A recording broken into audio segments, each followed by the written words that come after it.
Hey everyone, and welcome. Today we're jumping into a real classic from the Irodov collection, Problem 1.60. Now, if you've ever tackled one of these, you know they can be tough. But the secret to cracking them isn't being a math genius. It's about having a solid, step-by-step game plan. All right, let's take a look at this setup. We've got a hanging mass, m0, that's pulling two other masses, m1 and m2, across a table with some friction. You know, the goal here isn't just to find some formula at the end. Is to really get a feel for the physics, so you can see a problem like this and know exactly how to attack it. So first things first, before we write a single equation, we need to stop and just break the whole thing down. It's the most important step, and honestly, it's the one most people want to skip. Let's figure out what we know, what we're looking for, and what we can ignore. Okay, so what's in our toolbox? Well, the problem tells us all three masses are equal, so we can just call them m. That simplifies things right away. We've got a coefficient of kinetic friction, K, and this is a big one, we're assuming an ideal system. That means the pulley and the threads have no mass and no friction of their own. And what's our target? We need to find the acceleration of the whole system, W, and the tension, T, in that rope between the two blocks on the table. Getting this inventory right at the start is everything. Now for my favorite part, and what I think is the most powerful tool in all of mechanics, the free body diagram. I want you to think of these as our battle plans. We're going to isolate every single piece of this puzzle and draw out all the forces acting on it. Get the maps right, and the rest is just following the directions. Let's start with the simplest player, the hanging mass, m0. It's pretty straightforward, right? There are only two things it cares about. You've got gravity, mg, pulling it straight down toward the center of the Earth, and fighting against that, you've got the tension from the rope pulling straight up. We'll call that tension T0. Okay. Now for the block in the middle, M1. This one's in a bit of a tug-of-war. Horizontally, it's being pulled to the right by that same tension, T0. But pulling back to the left, you've got two things, the tension T from the second block and the friction from the table. And then vertically, it's a standoff. Gravity pulls down, and the normal force from the table pushes right back up. And finally, we've got M2, the last car on our little train. It's a bit simpler. It's being pulled to the right by that tension T that we're looking for, and the only thing holding it back is its own force of friction. And just like the other block, gravity and the normal force are balancing each other out in the vertical direction. All right, our maps are drawn. We can see every force on every object. Now it's time to translate these pictures into the language of math.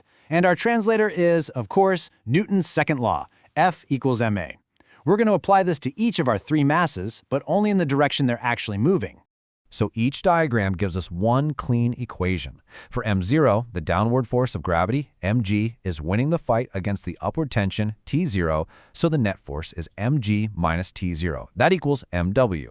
For m1, t0 is the forward force, but tension t and friction are dragging it back, so t0 minus t minus fr1 equals mw. And for our last block, m2, it's just t forward and friction back, so t minus fr2 equals mw. You see how each one tells a little story? The key is we've decided that the direction the system accelerates in is our positive direction. Okay, stop and listen up, because this is the #1 place for people mess this kind of problem up. Your signs have to be consistent. Since the whole system is tied together, it moves as one. If we say down is positive for the hanging block, then right has to be positive for the blocks on the table. If you mix that up, your whole answer will be wrong. It's a simple mistake, but it's a fatal one. Okay, we've done the hard part. We've set up a system of three equations. Now it's time for the fun part, the algebra. Let's home in on our first target, the acceleration of the whole system, W. Now here is a really slick move for these connected object problems. Watch this. Instead of trying some complicated substitution, what if we just stack our three equations up and add them all together? Look what happens. The minus t0 in the first equation gets knocked out by the plus t0 in the second. The minus t in the second gets canceled by the plus t in the third. It's awesome. All those internal tensions we don't know just disappear. And boom, after a little cleanup, there's our answer for the acceleration. But don't just write it down. Let's actually read this equation. It tells us a story. The whole thing is driven by gravity, g. The 1 minus 2k part is the tug-of-war between the 1 unit of gravity pulling it down and the 2 units of friction holding it back. And all of that gets spread out over the total mass of the system, which is 3m. It makes perfect physical sense. So we've got the acceleration for the whole shebang. Now, finding that tension T between the two blocks, that's going to be way easier. So, We can go back to our original list of equations and pick one that has t in it. We could pick the one for m1, but why make life harder? The equation for m2 is way simpler. All we have to do is take that equation, t minus kmg equals w, and plug in the formula for w that we just found. A little bit of algebra and we're home free. And there it is. So what is this telling us? It says that little rope connecting the two blocks has to do two jobs. It has to pull hard enough to overcome the friction on that last block, m2, and it has to pull a little extra to get that block accelerating. That's why both friction, k, and gravity, g, which drives the acceleration, show up in the answer. So we have our formulas. We could pack up and go home. But a good physicist never does that. You always have to stop and do a reality check. Ask yourself, does this answer actually make sense in the real world? Let's look at that acceleration formula again. What happens if friction is really, really strong? You see that 1 minus 2k term? If k is bigger than a half, our formula spits out a negative number for acceleration. But think about what that would mean. It would mean the blocks on the table spontaneously start moving to the left, pushing the rope and lifting the hanging weight. Yeah, no way. Friction can't push things. It can only resist motion. So a negative answer here is a red flag. It's the math telling us our first assumption, that the thing is moving at all, was wrong. So let's back up. Before anything can even start moving, there's a standoff. In one corner, you have the driving force, the weight of the hanging block, mg, trying to get the whole show on the road.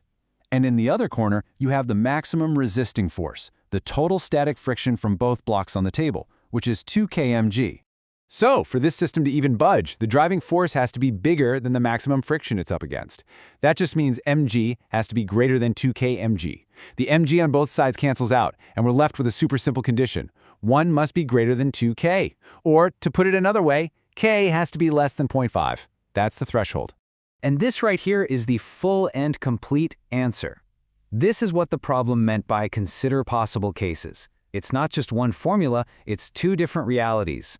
If your coefficient of friction k is less than a half, gravity wins the tug of war, and the system accelerates according to our formula. But if k is 0.5 or bigger, friction is just too strong. The system stays locked down, and the acceleration is simply 0. And that's how you do it. You see, the final answer isn't the point. The real prize is the method. Diagram the forces, write the equations, solve the system, and always, always do a reality check. So I'll leave you with a little something to chew on. How would this whole problem change if those blocks were sitting on a ramp instead of a flat table? Think about which forces would change. Thanks for working through this with me.